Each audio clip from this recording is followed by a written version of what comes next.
বিড়ালটি নাক ডেকে ঘুমাচ্ছিল। বিড়ালটি ঘুমন্ত অবস্থায় রান্নার ঘ্রাণ পায়। আর এইদিকে শুকর চিকেন রান্না করছে। বিড়ালটি শুকরকে এসে বলে, তোর বাড়িতে আগুন লেগেছে। আর এ কথা শুনে শুকরটি ছুটে চলে যান তার বাড়িতে। শুকরটি বাড়িতে এসে দেখে তার বাড়িতে কোনো আগুন লাগেনি। শুকরটি ফিরে এসে দেখে তার চিকেনটি বিড়াল খেয়ে ফেলেছে। শুকরটি তখন রেগে গিয়ে বলে, আর এইদিকে ব্যাঙ সাক্ষী দেয়। বদলা নেওয়ার জন্য শুকর বিড়ালকে দাওয়াত দেয়। এইদিকে শুকুরটি বিড়ালের কোল্ড ড্রিঙ্কসে ঘুমের ঔষধ মেশান। আর বিড়ালটি সুযোগ পেয়ে গ্লাসটি পরিবর্তন করেন। ঘুমের ঔষধ মেশানো কোল্ড ড্রিঙ্কসটি শুকরকে খাইয়ে দেন।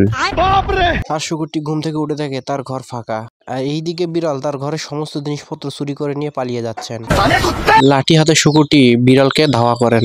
এইদিকে বিড়ালটি পাহাড়ের উপর থেকে একটা পাথর ফেলে দেন শুকুরের গায়ের উপর। শুকুরটিকে বিড়ালটি কাবাব বানিয়ে খেয়ে ফেলেন। আর এইরকম ভিডিও পেতে আমার চ্যানেলটিকে সাবস্ক্রাইব করুন।